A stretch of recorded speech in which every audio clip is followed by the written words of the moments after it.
Halo adik-adik, shalom semuanya. Apa kabarnya nih hari ini? Kita udah 7 hari lagi nggak ketemu sama kakak-kakak di sini. Terus habis itu kita belum memuji memuliakan nama Tuhan lagi. Nah hari ini aku mau perkenalkan dulu nih. Ada kakak Beto sebagai gitaris dan ada kakak Clay sebagai kahun dan aku kakak Rela. Oke, kita hari ini mau memuji memuliakan nama Tuhan. Aku mau mengajak teman-teman untuk memuji Tuhan. Kita mau menyatakan bahwa kita ini lebih dari pemenang. Pemenang apa sih? Bukan pemenang buat lomba lari, bukan pemenang untuk lomba nyanyi, tapi kita pemenang di atas segala perkara. Pemenang di atas segala iblis. Oke, kita mulai.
Kita akan berdoa.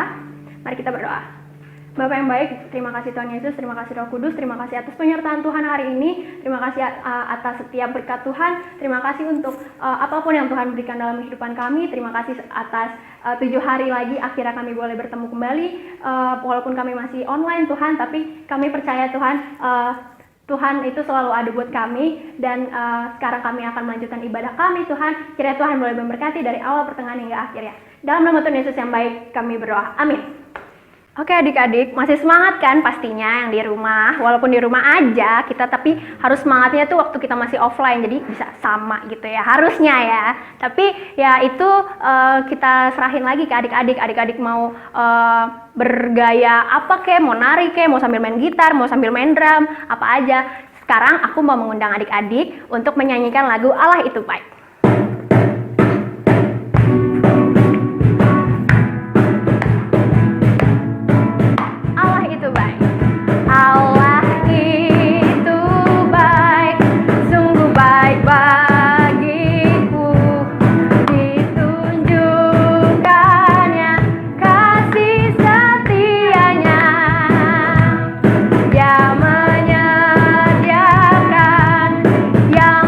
Perlu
adik-adik, sekarang kita akan memasuki firman Tuhan yang akan dibawakan oleh Kak Fitri. Maka sebelum itu aku mengundang adik-adik untuk memuji Tuhan. Kita angkat pujian Manis Kau Dengar.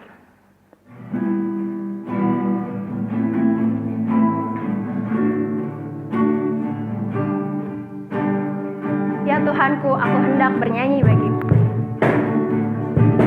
Ya Tuhanku, aku hendak bernyanyi bagimu selama aku hidup. Selama aku hidup, ya Allah, ya Allahku,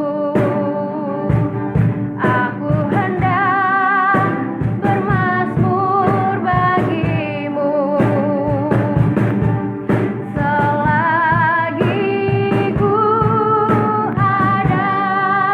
Inilah Tuhan, inilah yang ku renungkan setiap waktu,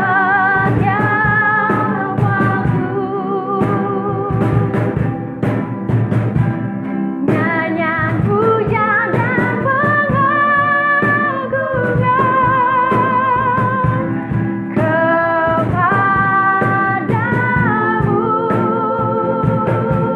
Tuhan. Biarlah manis kau dengar, Tuhan, manis kau dengar, Tuhan, dan hatiku bersuka karenamu. Ya Tuhanku, aku hendak bernyanyi bagimu. Ya Tuhanku, aku hendak bernyanyi bagimu selama aku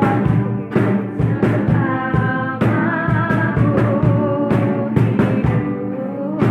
Ya Allah, ya Allahku, aku hendak bermazmur bagimu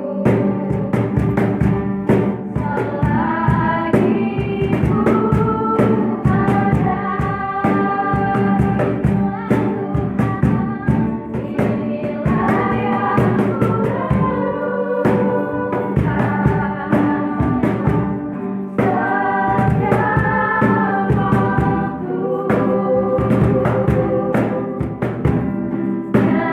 ku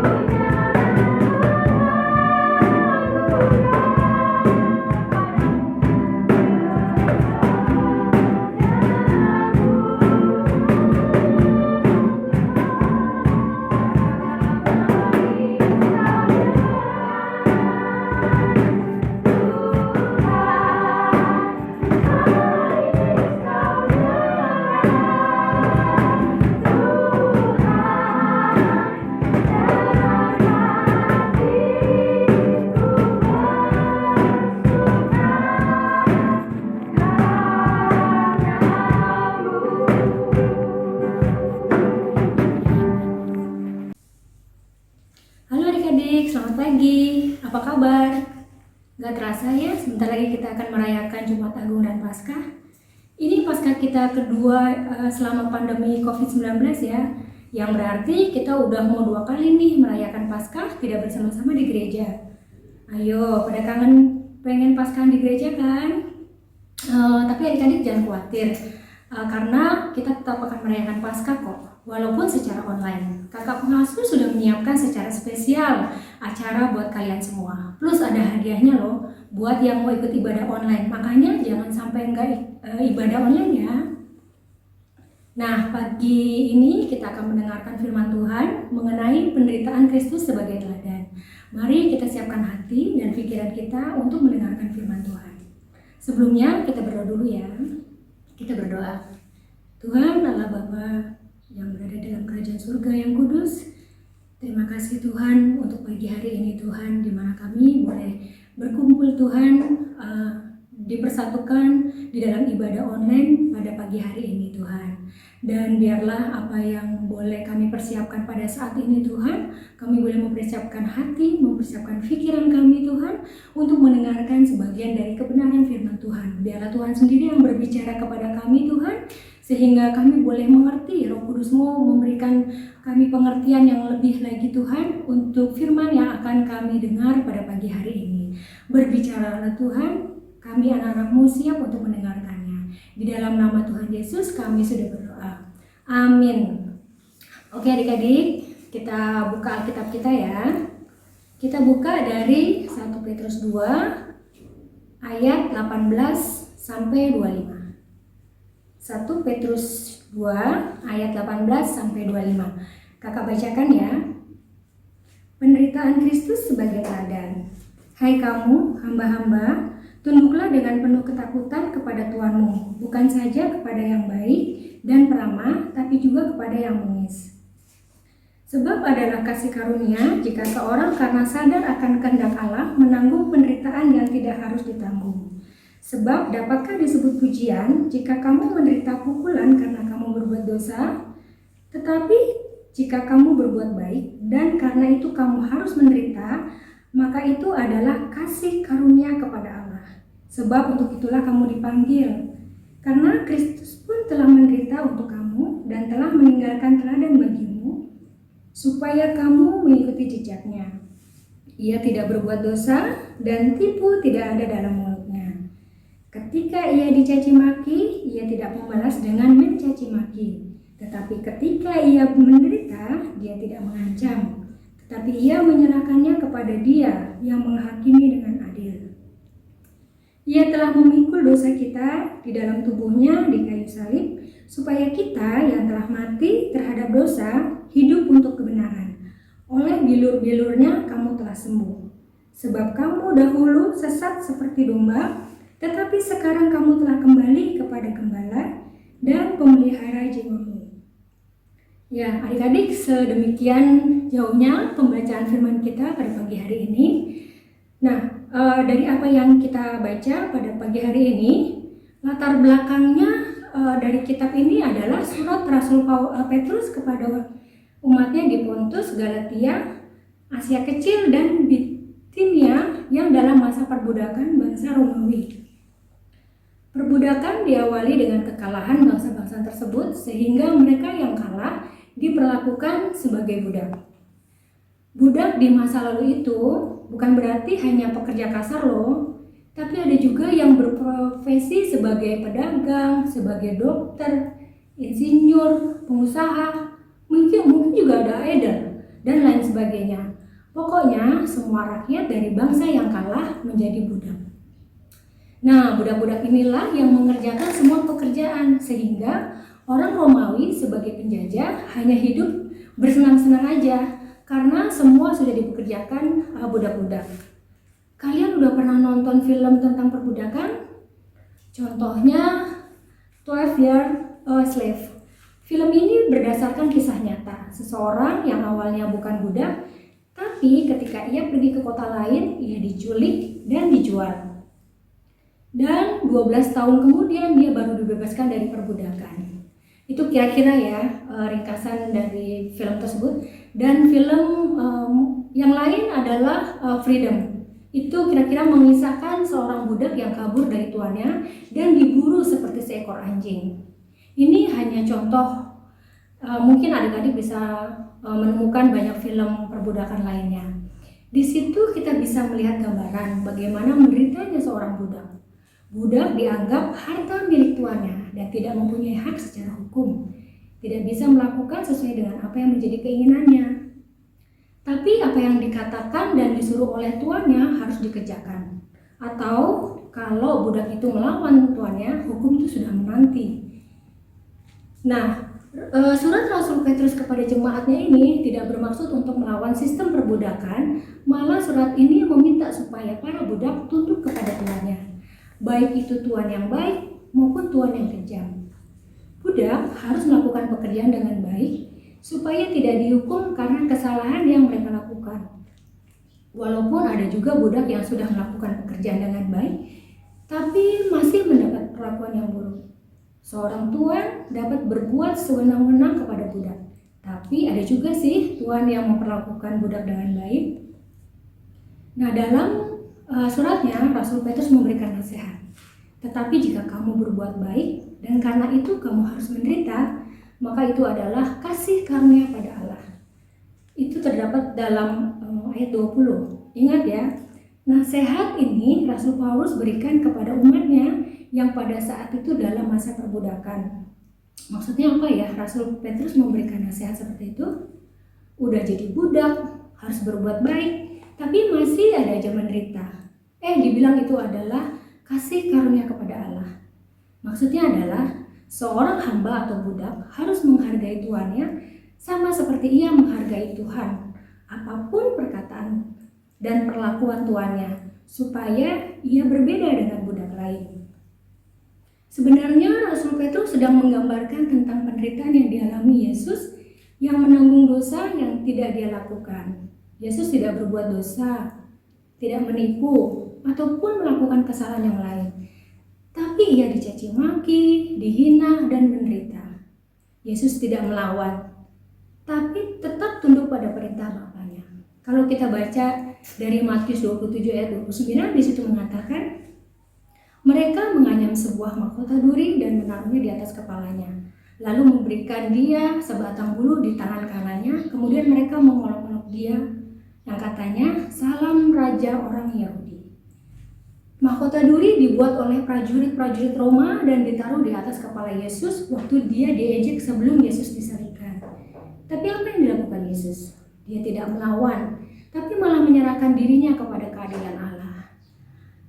Dengan Yesus menyerahkan dirinya dan disalib, Yesus tunduk kepada perintah Bapaknya. Yesus sedang menggenapi perintah Allah. Dia menyelamatkan umat manusia dari hukuman kekal. Nah, adik-adik, kita sudah dimerdekakan dari perbudakan dosa. Kita dipanggil untuk bertobat, yang berarti tidak lagi melakukan dosa. Jika kita mengaku sebagai murid Kristus, kita seharusnya melakukan apa yang diajarkan Kristus untuk kita lakukan. Sama seperti guru kalian di sekolah. Jika guru kalian ngajarin A, apakah kalian akan melakukan B? Kalau kalian nekat melakukan B, maka bisa-bisa kalian nggak naik kelas, bahkan mungkin nggak lulus. Jadi sebagai murid kita harus melakukan sama seperti yang guru kita ajarkan. Apa yang diajarkan Yesus kepada kita, kalau dia dicaci maki, dia tidak membalas mencaci maki. Ketika ia menderita, dia tidak mengancam. Dia tunduk kepada keadilan Allah. Dia mengampuni orang yang sudah menganiaya dia. Ini perkataan pada saat Yesus di kayu salib. Ya Bapa, ampunilah mereka karena mereka tidak tahu apa yang mereka lakukan. Nah, bagaimana dengan kita? Apakah kalau kita ditegur atau dicaci maki orang, kita balas dengan caci maki? Enggak ya. Kalau kita ditindas teman kita, apakah kita balik menyerang teman kita? Yang katanya pembalasan itu lebih kencang. Jangan ya. Apakah kita bisa mengampuni orang lain yang sudah berbuat salah atau jahat kepada kita? Di Matius 6 ayat 14-15 mengatakan, karena jikalau kamu mengampuni kesalahan orang, Bapamu yang di surga akan mengampuni kamu juga. Tetapi jikalau kamu tidak mengampuni orang, Bapamu juga tidak akan mengampuni kesalahanmu. Nah, apakah kita rela menyerahkan hidup kita untuk maksud dan tujuan Tuhan? Melayani Tuhan dengan apa yang bisa kita lakukan. Karena sebagai orang yang sudah ditebus, maka orang itu menjadi milik yang menebusnya. Sama seperti kita yang sudah ditebus oleh Yesus, berarti hidup kita milik Allah dan bukan lagi menjadi budak dosa. Nah, demikian adik-adik firman Tuhan pada pagi hari ini, dan biarlah apa yang boleh kita dengar, kita boleh menjadi pelaku firman. Amin. Kita tutup dalam doa. Mari kita berdoa. Kembali kami menghadap hadirat-Mu yang kudus, ya Bapa. Kami mengucap syukur Tuhan untuk pagi hari ini, di mana kami boleh berkesempatan lagi Tuhan mendengarkan sebagian dari kebenaran firman Tuhan. Dan biarlah kami sebagai murid Tuhan, sebagai orang yang sudah Engkau tebus Tuhan, kami boleh melakukan hal-hal yang baik. Kami meninggalkan dosa kami karena kami sudah tidak lagi di bawah budak dosa, tapi kami adalah sebagai orang yang merdeka. karena Engkau yang sudah menebus kami ya Tuhan Yesus. Kami mengucap syukur Tuhan, dan biarlah hidup kami ini Tuhan boleh kami persembahkan ke dalam tangan-Mu Tuhan. Hidup kami ini untuk memuliakan nama Tuhan. Hidup kami ini untuk berbuat baik. Terima kasih Bapa dalam surga, apa yang menjadi firman-Mu pada pagi hari ini Tuhan, biarlah itu terpatri di dalam hati kami sebagai suluh di jalan kami Tuhan yang masih muda ini Tuhan. Biarlah Roh Kudus-Mu Tuhan senantiasa bekerja sebaik-baiknya di dalam hati pikiran kami untuk menegur kami, untuk menasihati kami supaya jalan kami tidak salah. Terima kasih Bapa dalam surga, kami juga mau menyerahkan sekolah kami ke dalam tangan-Mu Tuhan. Selama masa pandemi ini Tuhan, kami belajar secara online Tuhan. Pelajaran jarak jauh Tuhan, banyak kendala Tuhan.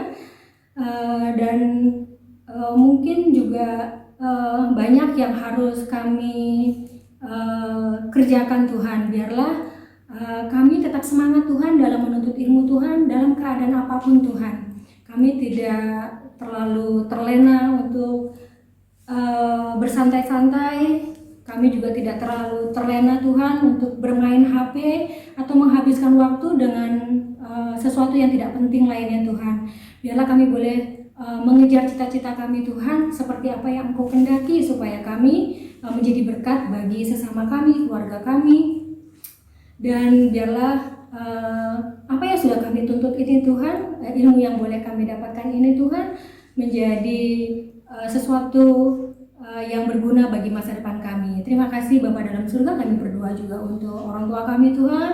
Kami bersyukur Tuhan untuk orang tua yang sudah Tuhan berikan pada saat ini Tuhan. Kiranya Tuhan memberikan kesehatan, memberikan berkat-Mu Tuhan kepada orang tua kami, juga kebijakan Tuhan, kebijaksanaan Tuhan mereka dalam mendidik kami, anak-anaknya Tuhan. Kami mengucap syukur Tuhan untuk saudara-saudara kami yang lain. Kami juga berdoa untuk gembala sidang kami Tuhan, para majelis, biarlah gembala sidang kami boleh tetap melayani umatnya Tuhan, umat-Mu Tuhan di masa pandemi ini dengan segala infrastruktur yang boleh tersedia di gereja Tuhan, baik itu secara offline ataupun secara online Tuhan. Berkati semua yang sudah dilakukan Bapa. Kami juga berdoa untuk pemerintah kami Tuhan, Presiden kami, Bapak Joko Widodo Tuhan, beserta dengan wakil dan menterinya Tuhan. Kiranya Engkau memberikan kesehatan Tuhan dan kebijaksanaan Tuhan dalam mengatur negara ini Tuhan, apalagi di masa-masa sulit seperti ini Tuhan. Terima kasih Bapa dalam surga, kami juga bersyukur Tuhan untuk UTS yang boleh kami selesaikan Tuhan. Biarlah semuanya Tuhan untuk puji hormat bagi kemuliaan nama Tuhan. Terima kasih Bapa dalam surga, kami serahkan doa ini Tuhan hanya di dalam nama Tuhan Yesus Kristus. Amin. Adik-adik, terima kasih. Selamat hari Minggu. Tuhan Yesus berkati. Sampai jumpa. Oke adik-adik, untuk meresponi firman Tuhan pada pagi hari ini, mari kita sama-sama angkat pujian dengan Apakan Ku Balas.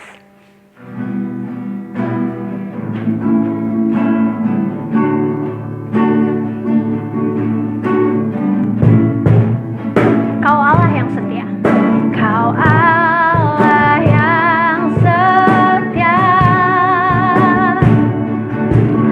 Bapa yang mulia. Kasih-Mu besar Tuhan.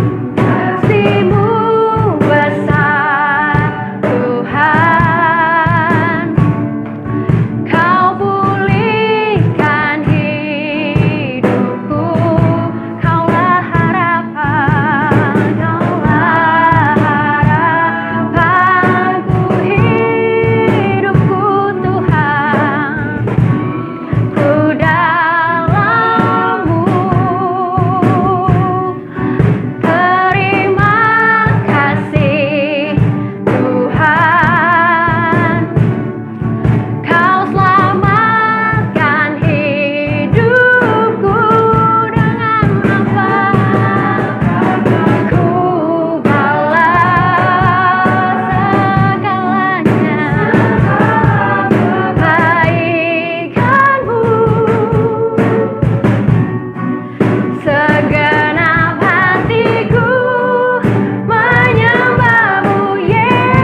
Oke adik-adik, kita tiba di penghujung ibadah kita pada pagi hari ini. Aku mau mengundang adik-adik untuk kita bersatu dalam doa lagi.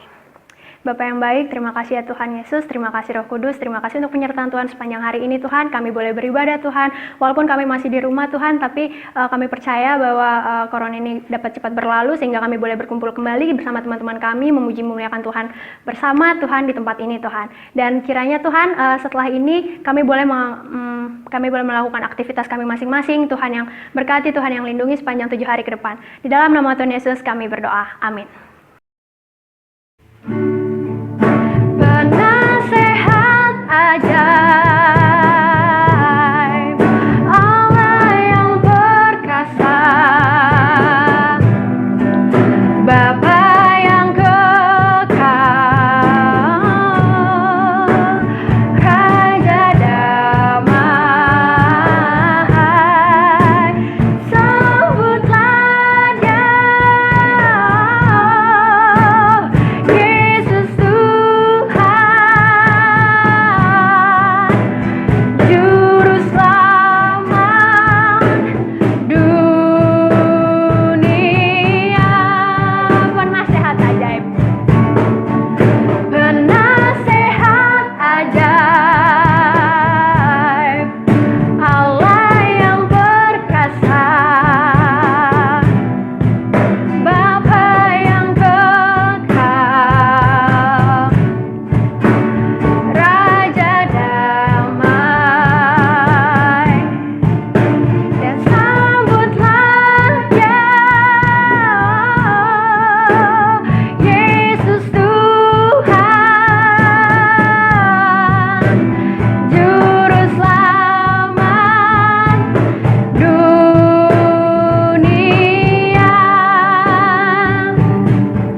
Oke adik-adik, ibadah sudah selesai dan jangan lupa 3M. Memakai masker, mencuci tangan, dan menjaga jarak. Selamat hari Minggu. Dadah.